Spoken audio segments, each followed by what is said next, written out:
Hello guys, कैसे हैं आप सभी। एक बार फिर से आपका स्वागत है आपके अपने यूट्यूब चैनल पर, जिसमें मैं अनुज गुप्ता पीजीटी कॉमर्स आपको पढ़ा रहा हूं अकाउंट्स। और हमने रिसेंटली अभी अपनी 2 लेक्चर में सेकंड चैप्टर को कंप्लीट कर लिया था। तो जो भी बच्चे नए हैं वो प्लीज़ पहले सेकंड चैप्टर को पढ़ लें। उस चैप्टर में हमने बेसिक अकाउंटिंग टर्म्स को कंप्लीट किया है, जिसमें हमने सीखा था कैपिटल क्या होता है, ड्राइंग क्या होता है, इंटरेस्ट क्या होता है, इनकम क्या होता है, एक्सपेंस क्या होता है, लॉसेस क्या होते हैं, गेन्स क्या होते हैं, है ना, एसेट्स लाइबिलिटी, मतलब जो भी हमने अकाउंटिंग टर्म्स पढ़नी थी वो सारी हमने उन 2 वीडियोस में कवर कर लिए हैं। तो मेरे बच्चे, आप पहले अपने इस सेकंड चैप्टर को जाके पढ़ लें, जरूर पढ़ लें, ताकि आपके आने वाले चैप्टर्स में आपको कोई भी प्रॉब्लम ना आए। ठीक है, तो हमने पहले सेकंड चैप्टर कवर किया था, फर्स्ट नहीं किया, उसका रीजन आपको वहीं मिल जाएगा। अब हम चैप्टर नंबर 5 पढ़ने जा रहे हैं, जिसका नाम है अकाउंटिंग इक्वेशन। एक बहुत ही इंपॉर्टेंट पेपर के पॉइंट ऑफ व्यू से भी, और दूसरा कंसेप्चुअल चैप्टर है। तो आपको कुछ चीजें यहाँ से बहुत अच्छे से क्लियर होंगी। सरल है, इजी है, 5-6 वीडियो में पूरा चैप्टर कंप्लीट हो जाएगा, शायद कम में भी हो जाए। तो देखते हैं बेटा। और इस चैप्टर को पढ़ने से पहले मैं आपको बता दूं, अगर आप इस चैनल पर नए हैं तो प्लीज चैनल को सब्सक्राइब कीजिए, बेल आइकन को प्रेस करिए, ताकि आपके पास टाइम टू टाइम नोटिफिकेशंस आती रहे और आपकी पढ़ाई में कैसी भी कोई भी रुकावट ना आने पाए। बेटा, अकाउंट्स को पढ़ने का सबसे अच्छा और सही तरीका है कंसिस्टेंसी। जैसे मतलब कुछ भी करके अपनी 30-40 मिनट डेली आप निकाल लीजिए, अकाउंट्स पढ़िए उन 30-40 मिनट में, ताकि आप कंसिस्टेंट रहें, लगातार पढ़ते रहें। लगातार पढ़ेंगे तो अकाउंट्स एक समय के बाद आपको बहुत आसान लगने लगेगी और आपको इसमें बहुत ज़्यादा इंटरेस्ट भी आने लगेगा। ठीक है। और दूसरी बात यह है कि मेरे बच्चे, सबसे सरल चैप्टर है अकाउंटिंग इक्वेशन। इससे आपका बहुत बेस क्लियर होने वाला है, तो इसको जरूर ढंग से पढ़ें। लेकिन अगर आपने चैप्टर नंबर 2 नहीं किया है तो पहले उसको कर ले, देन इसको करें। ठीक है बच्चे। चैप्टर नंबर सर 3-4 बेटा, ये चैप्टर्स आपको कराए जाएंगे। पहले हम कुछ न्यूमेरिकल चैप्टर को कर लें, ताकि और क्लैरिटी अच्छे से हो जाए और वो चैप्टर्स हमारे लिए और आसान हो जाएंगे, जो हमने अभी बीच में स्किप कर रखे हैं। ठीक है जी सर। तो स्टार्ट करते हैं अपना चैप्टर, जिसका नाम है अकाउंटिंग इक्वेशन। हाँ भाई, तो अकाउंटिंग इक्वेशन से पहले मैं आपको बताऊं, थर्ड चैप्टर में एक प्रिंसिपल है जिसका नाम है डल एस्पेक्ट प्रिंसिपल। डल एस्पेक्ट प्रिंसिपल को मैं आपको यहीं थोड़ा सा ब्रीफ में समझा देता हूं। डल एस्पेक्ट प्रिंसिपल एक ऐसा प्रिंसिपल है जो कहता है कि किसी भी बिजनेस ट्रांजैक्शन को, अब आप कहेंगे बिजनेस ट्रांजैक्शन क्या है, तो वीडियो में जाके देख सकते हैं आप। चैप्टर 2 की जो वीडियो है, वो पहली वीडियो में बिजनेस ट्रांजैक्शन समझा गया है। तो बिजनेस ट्रांजैक्शन क्या होता है कि डुअल एस्पेक्ट प्रिंसिपल के अकॉर्डिंग जो बिजनेस ट्रांजैक्शन होते हैं उसके एटलीस्ट 2 पार्ट होते हैं। एक एस्पेक्ट या पार्ट को हम डेबिट करते हैं और दूसरे एस्पेक्ट या पार्ट को हम क्रेडिट करते हैं। अब कहेंगे डेबिट क्रेडिट क्या है, वहां से जाके देखो। ठीक है, तो एक एस्पेक्ट को हम डेबिट करते हैं, दूसरे को हम क्रेडिट करते हैं। ठीक है। और डुअल एस्पेक्ट ये भी कहता है कि दोनों हमेशा बराबर होते हैं। तो जो बराबर होते हैं वो कैसे बराबर होते हैं, उसको प्रूव करने का काम देखिए ये चैप्टर आपका करेगा, जिसका नाम है अकाउंटिंग इक्वेशन। तो लिंक है कहीं ना कहीं, इसलिए प्लीज चैप्टर 2 को जरूर पहले पूरा कर लें, देन इसको पढ़ें। ठीक है। अब मैं आपको अकाउंटिंग इक्वेशन समझाता हूं। आइए बेटा, देखिए सबसे पहले अकाउंटिंग इक्वेशन का मीनिंग आपके सामने लिखा हुआ है और आप स्क्रीन पर देख पा रहे होंगे। अकाउंटिंग इक्वेशन का मीनिंग क्या है। Accounting equation is a mathematical equation. Accounting equation क्या है, एक मैथमेटिकल इक्वेशन है। आप कहेंगे मैथमेटिकल इक्वेशन है जो शो करती है हमेशा कि टोटल ऑफ असेट्स, असेट्स का जो टोटल होता है वो always equal to the total of liabilities and capital. मतलब वो आपसे कहेगी कि हमेशा जो भी एसेट्स होंगी वो हमेशा बराबर रहेंगी, किसके, लाइबिलिटी और कैपिटल के टोटल की। ठीक है। देखिए लिखा हुआ है, accounting equation is a mathematical equation which shows that the total of assets are always equal to the total of liabilities and capital। ठीक है। तो असेट्स का टोटल जो होगा, जैसे असेट्स आपकी अगर टोटल 10 लाख रुपीस की हैं, तो लाइबिलिटी एंड कैपिटल का टोटल भी 10 लाख होगा। अगर आपकी एसेट्स 12 लाख की हैं तो लाइबिलिटी एंड कैपिटल का टोटल भी 12 लाख होगा। इसी बात को प्रूव करेगी आपकी अकाउंटिंग इक्वेशन। ठीक है, जो हम अभी देखेंगे। आगे लिखा हुआ है, it is based on dual aspect principle. ये हमने आपको बता दिया था कि ये किस पर बेस है, डुअल एस्पेक्ट प्रिंसिपल पर। In which every transaction has two aspect, at least two aspect, ठीक है, one is debit and other is credit, it is also known as, हाँ ये पेपर में बेटा आपके साथ खेलेंगे तो याद रखिएगा, अकाउंटिंग इक्वेशन का दूसरा नाम क्या है, it is also known as balance sheet equation, इसको बैलेंस शीट इक्वेशन भी कहते हैं। अब अकाउंटिंग इक्वेशन को कैसे शो किया जाता है वो बता रखा है, it can be express as total assets equal to total equities. Equities क्या होती हैं मैं आपको बताऊं, देखो बेटा, इक्विटीज का मतलब होता है टोटल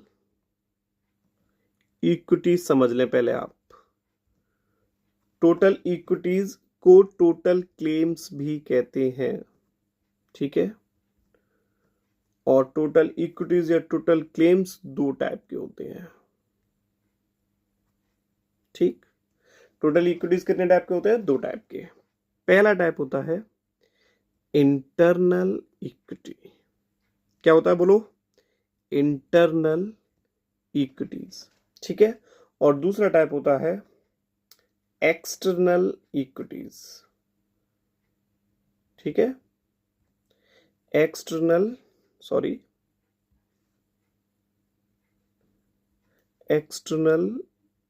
इक्विटीज। इंटरनल इक्विटीज, देखिए टोटल इक्विटीज या टोटल क्लेम्स का मतलब एक ही है। अब टोटल इक्विटीज कितने टाइप की होती हैं, दो टाइप की, एक होती है इंटरनल इक्विटी और एक होती है एक्सटर्नल इक्विटी। इंटरनल इक्विटी को ही कहते हैं बेटा कैपिटल, इंटरनल इक्विटी को क्या कहते हैं, कैपिटल, ठीक है, और एक्सटर्नल इक्विटी को हाँ, कैपिटल का दूसरा नाम याद रखेंगे, कैपिटल का दूसरा नाम ओनर्स इक्विटी, मतलब मालिकों का पैसा, ठीक है जी सर। एक्सटर्नल इक्विटी का मतलब होता है आउटसाइड लायबिलिटीज, ठीक है, या एक्सटर्नल लायबिलिटीज। तो आप समझ गए होंगे कि टोटल इक्विटीज में दो इक्विटीज होती हैं, इंटरनल और एक्सटर्नल। इंटरनल इक्विटी का मतलब होता है बिजनेस के अंदर का पैसा, यानी कि ओनर का पैसा, ओनर इक्विटी कहते हैं, या इसको कह सकते हैं ओनर्स कैपिटल, ठीक है। और दूसरा होता है एक्सटर्नल इक्विटी, यानी कि बाहर का पैसा, और बाहर हम किससे पैसा लेते हैं, तो आउटसाइड लायबिलिटीज, उधार पैसा, है ना जी सर, और दोनों को मिला दे तो हमारी बन जाती है टोटल इक्विटीज। इतना समझ गए जी। अब देखो, तो आपकी जो अकाउंटिंग इक्वेशन है उसे कैसे शो किया जाता है, तो उसे शो किया जाता है total assets equal to total equities, internal plus external. अब देखिए, ध्यान से देखिएगा, टोटल इक्विटीज में आपकी जो हो गई लायबिलिटीज यानी एक्सटर्नल इक्विटी, और ये हो गई आपकी कैपिटल यानी कि इंटरनल इक्विटी। देख पा रहे हैं ध्यान से जी सर, इसको मैं ड्रॉ कर देता हूं। टोटल इक्विटीज में हो गई आपकी, एक तो ये हो गई और एक हो गई, समझ गए बेटा जी सर।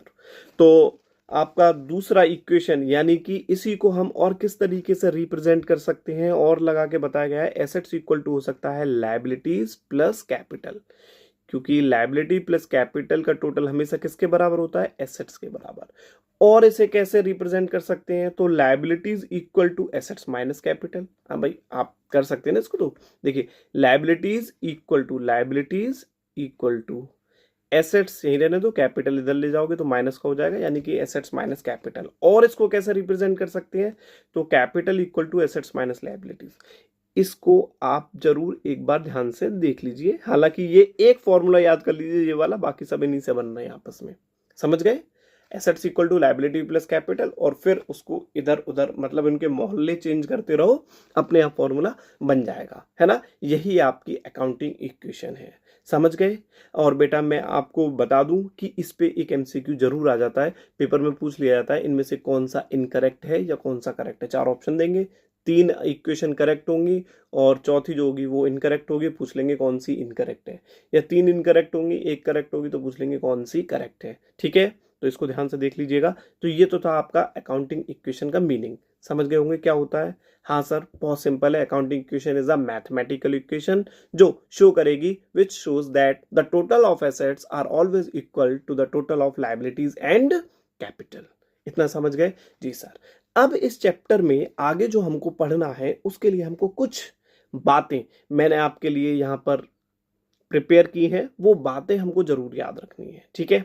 जैसे सबसे पहले हमको ये याद रखना है कि all expenses and losses are deducted from capital, यानी कि इस चैप्टर में कोई भी एक्सपेंस है अगर या कोई भी लॉस हो रहा है तो उसे कैपिटल में से डिडक्ट मतलब माइनस करेंगे, और ये हमेशा यही होगा कैपिटल में से, क्योंकि लॉसेस और एक्सपेंसेस की वजह से हमारा कैपिटल क्या होती है, डिक्रीज हो जाती है। तो लॉसेस और एक्सपेंसेस को कैपिटल में से माइनस करेंगे, लेकिन याद रखिएगा all expenses and losses, all, एक बात यहां पर जोड़ दे रहा हूं मैं, current year expenses and losses are deduct from capital, ठीक है? ऐसे ही all incomes and gains are added to capital. जब हम लॉसेस और एक्सपेंसेस को माइनस कर रहे हैं तो इनकम्स और गेन्स को क्या करेंगे, ऐड करेंगे। तो ये भी यहां पर भी यही बात है, all current year incomes and gains, ठीक है? Current year incomes and gains. अब आगे है accrued incomes are added to the capital. अब सर ये क्या है, एक्रूड इनकम क्या है और आउटस्टैंडिंग एक्सपेंसेस क्या है ना? तो इनको समझने के लिए मैं आपको थोड़ा सा आगे ले चलता हूं, पहले इनको ध्यान से समझ लीजिए। आउटस्टैंडिंग एक्सपेंसेस क्या होते हैं बेटा, बहुत काम आएंगे आपके, आगे तक काम आएंगे आपके, है ना? इसको समझ लीजिए, बार बार ये वर्ड आएगा आपके सामने। Outstanding expenses, prepaid expenses, accrued incomes, unearned incomes या एडवांस इनकम, ठीक है? ये चारों आपकी स्पेशल कैटेगरी के ट्रांजेक्शन्स हैं या एडजस्टमेंट्स हैं, ठीक है? अब आप समझ नहीं पा रहे होंगे एडजस्टमेंट क्या है, तो आपको ये स्पेशल है ना, इनका स्पेशल ट्रीटमेंट है। तो स्पेशल ट्रीटमेंट के पहले आप ये समझिए कि आउटस्टैंडिंग एक्सपेंसेस होते क्या हैं, है ना? सपोज दैट कि आपने कोई बिजनेस एक रेंट की बिल्डिंग में ओपन कर रखा है, ठीक है? किराए की बिल्डिंग है बेटा आपकी, है ना, जिसका आप रेंट देते हो मंथली, और उसका जो मंथली रेंट है वो है 1000 पर मंथ। बताओ कितना है, 1000 पर मंथ। अकाउंटिंग कितने मंथ्स के लिए की जाती है, आंसर आना चाहिए 12 मंथ्स के लिए। जनरली अकाउंटिंग कितने मंथ्स के लिए की जाती है, 12 मंथ्स के लिए। ये भी कौन कहता है, इसके लिए भी एक प्रिंसिपल बना हुआ है ना, जब हम चैप्टर नंबर 3 पढ़ेंगे तो वहां पर ये बातें क्लियर हो जाएंगी आपकी। तो 1000 पर मंथ के हिसाब से हम रेंट पे करते हैं, तो हमारा ईयरली रेंट कितना हो गया, ईयरली रेंट हो गया 1000 इंटू, बोलो कितने महीने, 12,000 रेंट हो गया, एनुअल रेंट हो गया बेटा ये हमारा, ठीक है? एनुअली रेंट कितना हो गया, 12,000। लेकिन इस ईयर में हम केवल और केवल लैंडलॉर्ड को, जो कि हमारा मालिक है, उसको हम 10,000 का ही रेंट पे कर पाए। Rent paid ₹10,000 only. तो इट मींस आपको पे करना था 12,000 का रेंट, आपने पे किया 10,000, तो 2,000 रुपए का रेंट।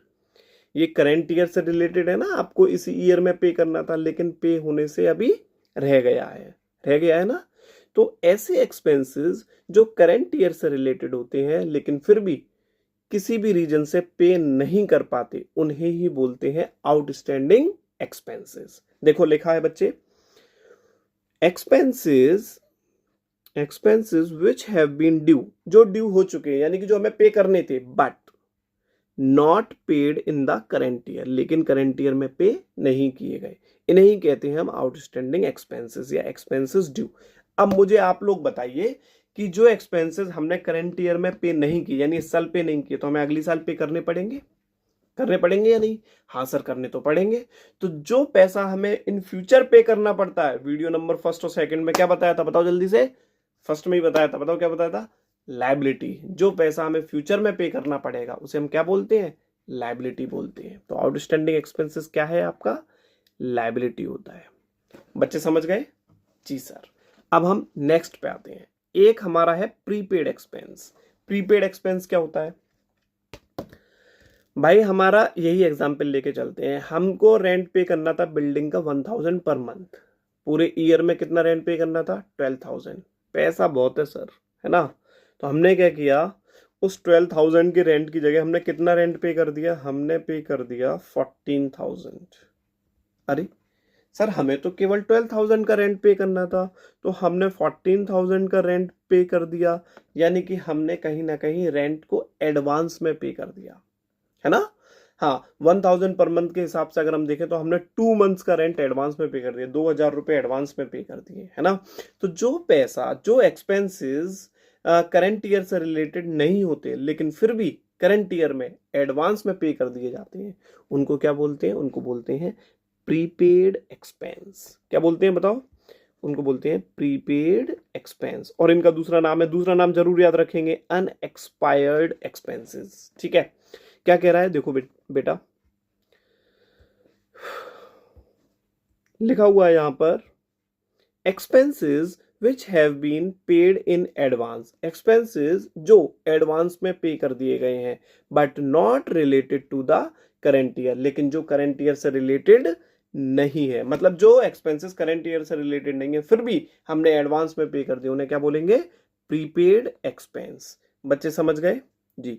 तो आउटस्टैंडिंग एक्सपेंसेस और प्रीपेड समझ गए जी सर। अब आउटस्टैंडिंग एक्सपेंसेस वो होते हैं जो हमें फ्यूचर में पे करने पड़ेंगे, तो वो तो हो गई हमारी लायबिलिटी। ऐसे ही प्रीपेड एक्सपेंसेस जो हमने एडवांस में पे कर दिया, अगर आप किसी भी चीज के लिए एडवांस में पेमेंट करते हैं, जैसे आपने 2 महीने का रेंट एडवांस में दे दिया, तो 2 महीने तक के लिए उस किराए की बिल्डिंग पर हक किसका होगा? आपका, क्योंकि आप रेंट एडवांस में पे कर चुके हैं, तो जिन पर आपका हक हो जाएगा वो आपके लिए क्या बन जाएंगी? एसेट। तो इसीलिए प्रीपेड एक्सपेंसेस को कैसे कंसीडर किया जाता है? एसेट के रूप में। तो प्रीपेड एक्सपेंस क्या हो गए आपके? एसेट। Outstanding expenses liability. दो चीजें समझ गए जी सर। ऐसे ही आपकी एक्रूड इनकम्स क्या है? एक्रूड इनकम्स का मतलब होता है इनकम्स अर्नड इन करंट ईयर, जो इनकम्स हमने करंट ईयर में अर्न कर ली, कमा ली, ठीक है, but not received in current year, लेकिन अभी तक हमें रिसीव नहीं हुई है। कमा ली, रिसीव नहीं हुई, सर कहना क्या चाह रहे हैं मैं बताता हूँ आपको। देखो भाई, सपोज दैट कि मैं आपको ट्यूशंस पढ़ाता हूँ पूरे ईयर, ठीक है, और अगर मैं आपको ट्यूशंस 1,000 पर मंथ के हिसाब से पूरे ईयर ट्यूशन पढ़ा रहा हूँ 12 मंथ्स में, तो 12 मंथ्स तक का आपका जो ट्यूशन फीस हो गया वो कितना होगा? 12,000। लेकिन अभी तक 2 बच्चों ने कोई भी ट्यूशन फीस का पैसा नहीं दिया है, तो भाई मैंने आपको पढ़ा दिया, तो मैंने अपनी अर्निंग तो कर ली। अब वो पैसा मुझको अभी तक मिला नहीं है, लेकिन वो है तो करंट ईयर से रिलेटेड, मुझे करंट ईयर में मिलना चाहिए, अभी तक नहीं मिला है, तो इन फ्यूचर वो मुझे मिल जाएगा। तो ऐसी अर्निंग्स जो हमने अर्न कर ली है, ऐसी इनकम्स जो हमने अर्न कर ली है लेकिन अभी तक हमको करंट ईयर में रिसीव नहीं हुई है, उन्हें हम क्या कहते हैं? उन्हें कहते हैं एक्रूड इनकम्स या इनकम्स ड्यू। लिखा हुआ है incomes which have been earn but not received in current year, जो अर्न कर ली गई लेकिन करंट ईयर में रिसीव नहीं हुई, इनको क्या बोलते हैं? Accrued incomes. तो ये भी हमारी, अब बेटा कमा ली, मिली नहीं है ना, फ्यूचर में हमें ही मिलेंगी, यानी इस पर किसका हक है? हमारा हक है, तो इसको क्या बोलेंगे? एसेट। देखो मैं लायबिलिटी जो फ्यूचर में पे करनी पड़ेगी, एसेट जिस पर हमारा हक है, ये कैसे कह पा रहा हूं? क्योंकि ये बातें मैंने आपको फर्स्ट वीडियो में समझा दी थी, ठीक है। अब अनअर्न्ड इनकम्स क्या होती है? अनअर्न्ड इनकम्स का मतलब होता है, और आप अभी भी समझ सकते हैं, एसेट्स जिन पर हमारा हक है, लायबिलिटी जो हमारे कर्जा है हमारे ऊपर, है ना, जो फ्यूचर में हमको देना पड़ेगा। समझ गए? ठीक। अनअर्न्ड इनकम्स क्या होता है, या इसका दूसरा नाम है एडवांस इनकम या इनकम रिसीव्ड इन एडवांस। इसका मतलब क्या होता है? इसका मतलब है ऐसी इनकम्स जो करंट ईयर से रिलेटेड नहीं है लेकिन फिर भी हमें एडवांस में मिल गई, ठीक है। जैसे वही एग्जाम्पल के मैं आपको ट्यूशन प्रोवाइड कर रहा हूं और आप मुझे उसके बदले में पैसा देते हैं। अब मैंने ट्यूशन केवल 2 महीने पढ़ा पाई और बच्चे ने मुझे पूरा 12,000 रुपये का पेमेंट कर दिया पूरे साल के लिए। अब 10,000 रुपये मैंने एडवांस में ले लिए बच्चे से, तो इसका मतलब क्या है कि मुझे फ्यूचर मतलब 10 महीने तक उसे सर्विस देनी पड़ेगी, है ना, उसको पढ़ाना पड़ेगा। तो एडवांस इनकम क्या होती है? एडवांस इनकम हमारे लिए लायबिलिटी होती है। मीनिंग क्या है? Incomes which have been received in advance but not related to current year. ऐसी इनकम्स जो करंट ईयर से रिलेटेड नहीं है लेकिन फिर भी हमें एडवांस में मिल गई, उनको क्या बोलते हैं? उनको बोलते हैं हम अनअर्न्ड इनकम या एडवांस इनकम। अब आप बताओ, आपको चारों पॉइंट समझ में आ गए? आउटस्टैंडिंग, प्रीपेड, एक्रूड, अनअर्न्ड, ठीक है बच्चे। तो आप इन चारों को पहले समझ लीजिए, इस चैप्टर में बहुत काम आने वाले हैं। ठीक, हमने दो बातें अभी तक समझ ली। अकाउंटिंग इक्वेशन क्या होता है, एक मैथमेटिकल इक्वेशन होता है, और दूसरा आउटस्टैंडिंग, प्रीपेड, एक्रूड, अनअर्न्ड, ये हमने समझ लिया। अब इसके बाद हम अपने इन पॉइंट्स पर आते हैं जो इस चैप्टर में हमारी हेल्प करेंगे, नोट के रूप में लिखे हुए थे। पहला हमने समझ लिया, सभी करंट ईयर से रिलेटेड एक्सपेंस एंड लॉसेस को कैपिटल में से लेस करेंगे, सभी करंट ईयर से रिलेटेड इनकम्स और गेन को कैपिटल में ऐड करेंगे, ऐसे ही एक्रूड इनकम को कैपिटल में ऐड करेंगे। ये बात मैं क्यों कह रहा हूं, देखो भाई, एक तो आप इसको याद कर लो या इसको इस बात से समझ लो। एक्रूड इनकम का मीनिंग अभी अभी आपको बताया था, ऐसी इनकम जो करंट ईयर से रिलेटेड है, यानी करंट ईयर में हमने अर्न कर ली लेकिन हमको अभी तक रिसीव नहीं हुई है। तो ये बताओ, ये करंट ईयर की है या नहीं है? सर है, करंट ईयर की तो है। तो करंट ईयर की इनकम को ही तो ऐड करते हैं कैपिटल में, इसीलिए एक्रूड इनकम को कैपिटल में ऐड करेंगे। क्लियर? जी सर। ऐसे ही आउटस्टैंडिंग एक्सपेंसेस पहले बता दो होते क्या है। आउटस्टैंडिंग एक्सपेंसेस वो एक्सपेंसेस है सर जो करंट ईयर से रिलेटेड है लेकिन हमने करंट ईयर में पे नहीं कर पाए, लेकिन करंट ईयर में पे नहीं कर पाए, रिलेटेड किससे हैं? करंट ईयर से है। तो जो करंट ईयर से रिलेटेड एक्सपेंसेस हैं वो करंट ईयर में कैपिटल में से ही तो माइनस होंगे, तो इसीलिए आउटस्टैंडिंग एक्सपेंसेस को कैपिटल में से लेस करेंगे। रीजन समझ में आया? जी, क्या है रीजन? क्योंकि current outstanding expenses current year से रिलेटेड है, इसीलिए उन्हें कैपिटल में से लेस करेंगे, और एक्रूड इनकम्स करंट ईयर से रिलेटेड है, इसीलिए उनको कैपिटल में ऐड करेंगे। अब मैं आपको इस बात पे इतना जोर क्यों दे रहा हूं, क्योंकि प्रीपेड एक्सपेंस और एडवांस इनकम, प्रीपेड एक्सपेंस का मतलब होता है एडवांस एक्सपेंसेस, और एडवांस इनकम तो अनअर्न्ड इनकम यानी एडवांस इनकम है ही, है ना, ये दोनों करंट ईयर से रिलेटेड नहीं है। तो भैया कैपिटल में केवल और केवल करंट ईयर से रिलेटेड चीजें आएंगी, इसीलिए prepaid expense and unearned incomes are not considered to the capital, यानी कि प्रीपेड एक्सपेंसेस और अनअर्न्ड इनकम को कैपिटल में ना तो ऐड करते हैं ना लेस करते हैं। समझ गए? जी सर। ये नोट आपके बहुत काम आने वाले हैं जब आप प्रैक्टिकल क्वेश्चंस करेंगे इसके, ठीक है। हाँ, और बच्चे मैं आपको इसकी पीडीएफ प्रोवाइड कर दूंगा, टेलीग्राम का लिंक अपने डिस्क्रिप्शन में डाल दूंगा, तो आप वहाँ से इसकी पीडीएफ को ले लीजिएगा। जब ये चैप्टर कंप्लीट हो जाएगा तो पूरी पीडीएफ आपको मिल जाएगी, चैप्टर सेकंड की पीडीएफ भी आपको वहीं मिल जाएगी, ठीक है। अब आगे देखते हैं, आगे थोड़ी सी बात और समझ लीजिए, बस दो बातें और हैं। क्या कि भाई डेटर्स कौन होते हैं और क्रेडिटर्स कौन होते हैं, ये दोनों वर्ड भी आपको कहीं ना कहीं आपका डेली या हर चैप्टर में आपका सामना इनसे होगा, डेटर्स और क्रेडिटर्स। तो बहुत सिंपल सी बात, कस्टमर जिसको हम गुड सोल्ड करते हैं, उधार, उधार का मतलब क्रेडिट। अरे डेबिट क्रेडिट वो तो दो एस्पेक्ट हो गए, दो साइड हो गई, एलएचएस बताया था डेबिट होता है, आरएचएस बताया था क्रेडिट होता है। अब एक क्रेडिट का मतलब होता है उधार। जैसे ट्रांजैक्शन होते हैं दो टाइप के, कैश ट्रांजैक्शन यानी कि जहां पर कैश इमीडिएटली कैश का सेटलमेंट हो जाता है वो होते हैं कैश ट्रांजैक्शन। एक होता है क्रेडिट ट्रांजैक्शन जहां पर इमीडिएटली कैश का सेटलमेंट नहीं होता, इन फ्यूचर उसका सेटलमेंट होगा, ठीक है। अब सर बताना क्या चाह रहे हैं? सर ये कहना चाह रहे हैं कि जब भी हम कोई चीज खरीदते हैं यानी परचेज करते हैं या सेल करते हैं तो वो कैश में भी हो सकता है और वो क्रेडिट में भी हो सकता है, ठीक है। हम कोई चीज कैश में भी खरीद सकते हैं और क्रेडिट पर भी खरीद सकते हैं, ऐसे ही हम कोई चीज कैश में सोल्ड कर सकते हैं और क्रेडिट में सोल्ड कर सकते हैं। तो जब हम क्रेडिट में सेल करते हैं तो जिन लोगों को हमने क्रेडिट में सेल किया वो हमारे डेटर्स होते हैं, जिन लोगों को हम क्रेडिट में सेल करते हैं वो हमारे डेटर्स होते हैं। देखो बेटा लिखा हुआ है, a person to whom goods और सर्विसेज आर सोल्ड। पर्सन्स यानी कि वो पर्सन जिन्हें हमने गुड्स और सर्विसेज को क्रेडिट पर सोल्ड किया है उन्हें क्या कहते हैं? उन्हें कहते हैं डेटर्स। समझ गए? जी सर। और डेटर्स हमारे लिए क्या है बेटा? एसेट है। क्यों है? क्योंकि भाई हमने उनको क्रेडिट में सेल किया यानी कि उनसे पैसा हमें लेना है ना, तो उन पर तब तक तो हक हमारा ही है जब तक पैसा ना मिल जाए। अरे लोगों पर हक नहीं है लेकिन उस पैसे पर तो हक है ना, तो जिन पर हमारा हक है वो हमारी एसेट्स होती हैं। तो डेटर्स क्या है? एसेट। समझ गए क्या होता है? क्रेडिट सेल जिन लोगों को करते हैं, जैसे मैंने राम को गुड सोल्ड किया उधार, तो राम मेरे लिए कौन हो गए? राम मेरे लिए हो गए डेटर्स, क्योंकि मुझे राम से पैसा लेना है। ऐसे ही जिन लोगों से हम क्रेडिट गुड्स परचेज करते हैं, a person from whom goods और services are purchased on credit, जिन लोगों से हम उधार गुड्स खरीदते हैं वो हमारे क्रेडिटर्स होते हैं। मैंने श्याम से गुड्स खरीदा और वो भी उधार, तो श्याम मेरे लिए कौन हो गए? श्याम मेरे लिए हो गए क्रेडिटर्स। अब मैंने किसी से उधार गुड्स खरीदा है या तुम किसी से उधार गुड्स लेकर आते हो तो पैसे नहीं दोगे फ्यूचर में? उधार लेके आ रहे हो, अभी नहीं दोगे, फ्यूचर में तो दोगे ना? हाँ सर देंगे, फ्यूचर में देंगे।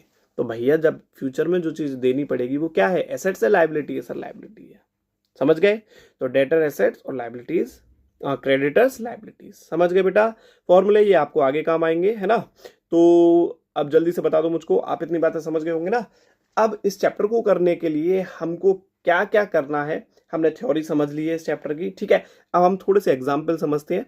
कल हम इसके फुल फ्रेश न्यूमेरिकल करेंगे, जिससे कि हमें इसका न्यूमेरिकल्स आने लगेंगे और आ जाएंगे बड़ी आसानी से। 2-4 एग्जाम्पल हैं, देखते हैं उनको ध्यान से।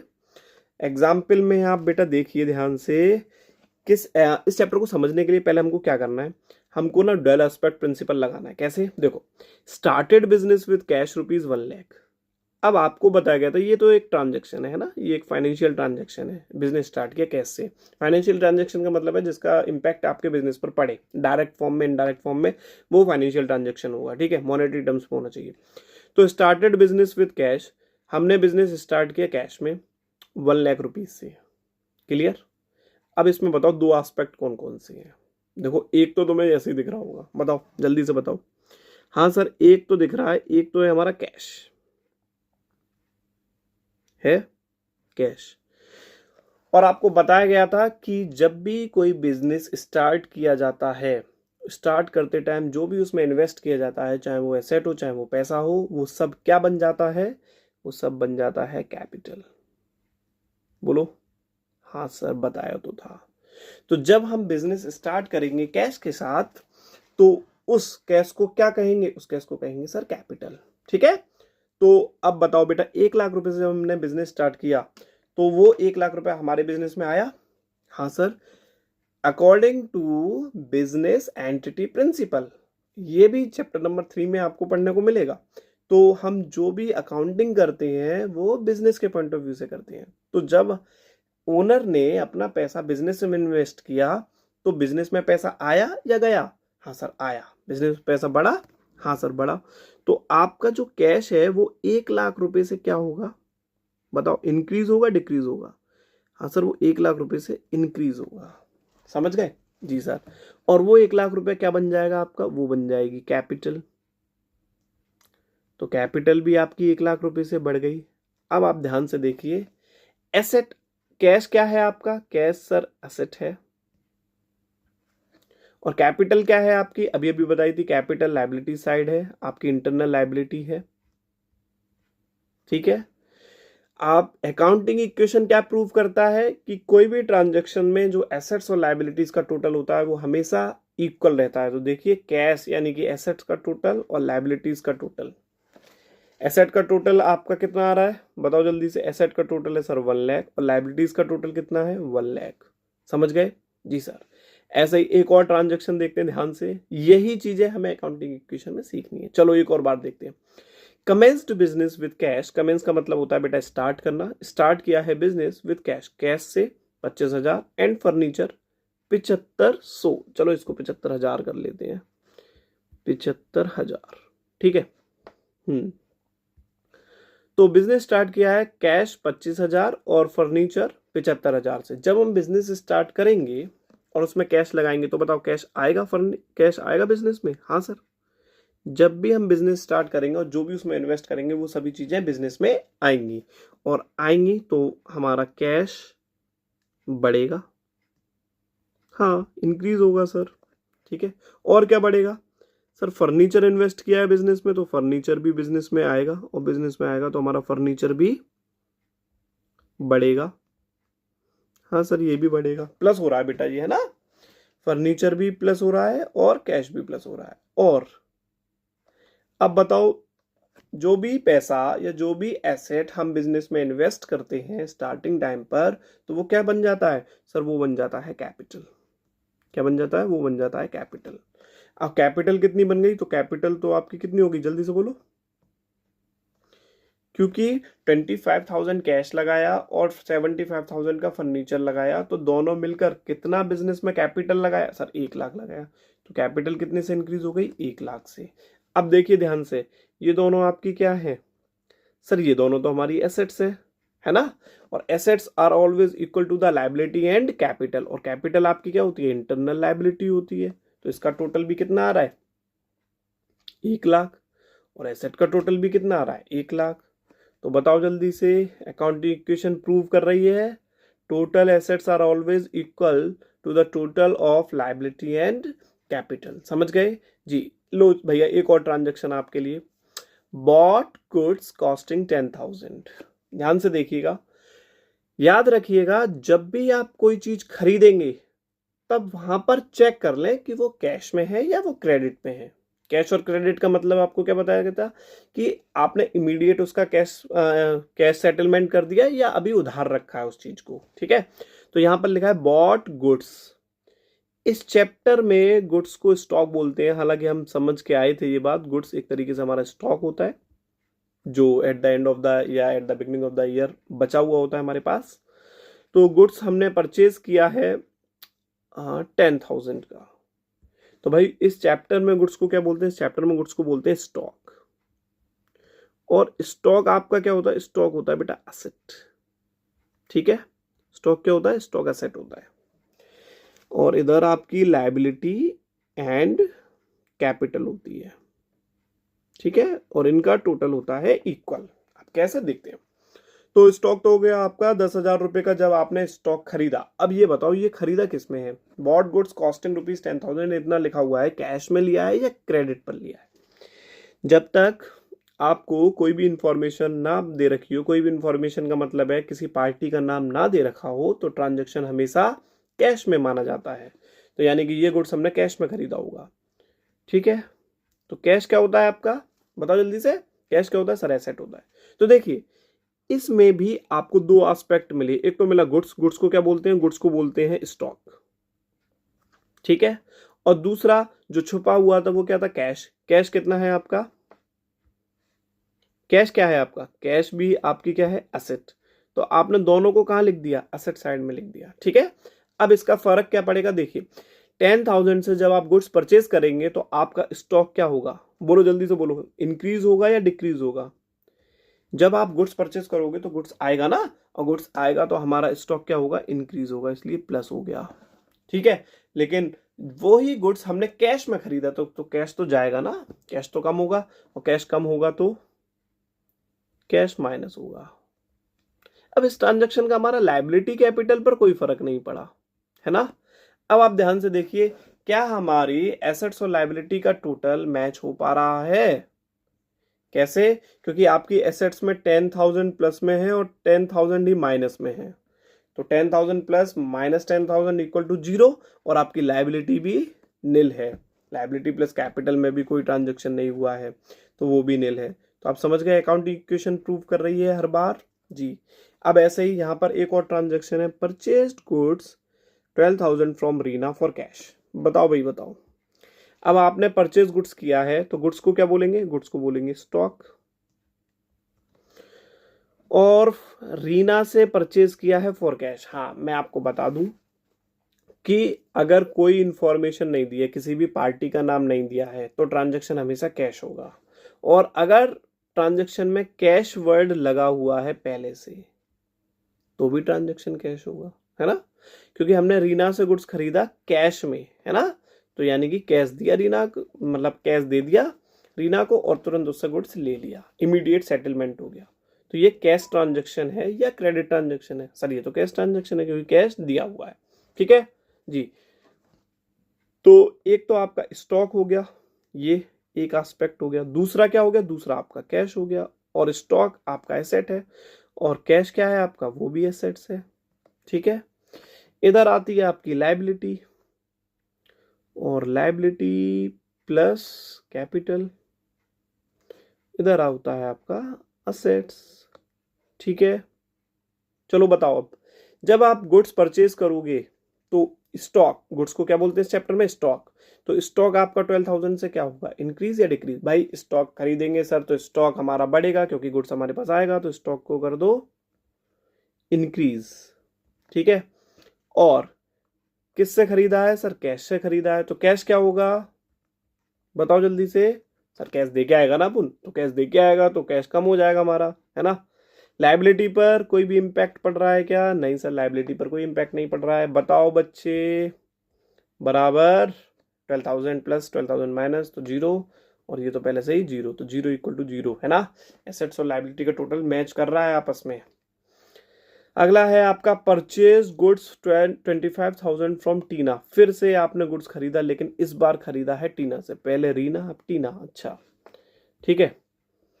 देखो भाई, आपने टीना से गुड्स खरीदा, मैं फिर बता दूं आपको, जब भी आप कोई चीज खरीद रहे हैं या आप कोई चीज बेच रहे हैं, यानी परचेज कर रहे हैं या सोल्ड कर रहे हैं, तो पहले देख लीजिए कैश में है या क्रेडिट पर है, क्योंकि चीजें खरीदी या बेची कैश क्रेडिट पे ही जाती हैं, है ना। तो उधार और नगद कब देखना होता है, जब हम कोई भी चीज खरीद रहे हैं या बेच रहे हैं, मतलब परचेज कर रहे हैं या सोल्ड कर रहे हैं, तो आपको देखना पड़ेगा कैश ट्रांजेक्शन है या क्रेडिट है। तो परचेज किया हमने गुड्स टीना से। अब यहाँ पर देखो, यहाँ पर टीना यानी कि पार्टी का नाम तो दे रखा है जिससे हमने ट्रांजेक्शन किया है, लेकिन कहीं पर भी कैश वर्ड नहीं दिया। तो जब भी ऐसी सिचुएशन आ जाए जिसमें आपने कोई चीज खरीदी या बेची है किसी पार्टी से, नेम गिवन है but cash is not given, cash नहीं दे रखा हो, तो ट्रांजेक्शन क्रेडिट माना जाएगा। यही वो सिचुएशन है जिसमें ट्रांजेक्शन क्रेडिट माना जाता है। दो ही सिचुएशन है जिसमें ट्रांजेक्शन क्रेडिट माने जाते हैं। पहली तो ये पार्टी का नाम दिया हो और कैश वर्ड ना दिया हो, और दूसरा क्रेडिट वर्ड खुद ही दे रखा हो। समझ गए जी सर। तो ये हमने उधार खरीदा है टीना से। अब उधार खरीदा है, चलो खरीद लेते हैं। देखो भाई, एक तरफ फिर से आपकी एसेट्स और दूसरी तरफ आपकी लायबिलिटी प्लस कैपिटल, ठीक है। अब असेट में देखो गुड्स को क्या, गुड्स को बताओ जल्दी से, गुड्स को क्या है सर, गुड्स स्टॉक है हमारा, ठीक। और टीना से खरीदा है उधार। अभी अभी बताया था, जिन लोगों से हम गुड्स उधार खरीदते हैं तो हमें फ्यूचर में पैसा उन्हें देना पड़ेगा ना, यानी लायबिलिटी तो है। उन्हें क्या बोलते हैं, जल्दी से बोलो, उन्हें क्या बोलते हैं, उन्हें बोलते हैं क्रेडिटर्स। तो टीना कौन है हमारी, क्रेडिटर्स, ठीक है। अब कितने का गुड्स खरीदा आपने, गुड्स खरीदा सर 25,000 का, तो बताओ जल्दी से आपका स्टॉक इंक्रीज, जी सर इंक्रीज। और उधार खरीदा है ना, तो बताओ उधार खरीदेंगे तो हमारे ऊपर कर्जा बढ़ेगा या कम हो जाएगा। अब उधार खरीदोगे तो फ्यूचर में पे करना पड़ेगा ना, यानी कर्जा बढ़ गया, तो बढ़ गया इसका मतलब है क्रेडिटर्स भी बढ़ गए।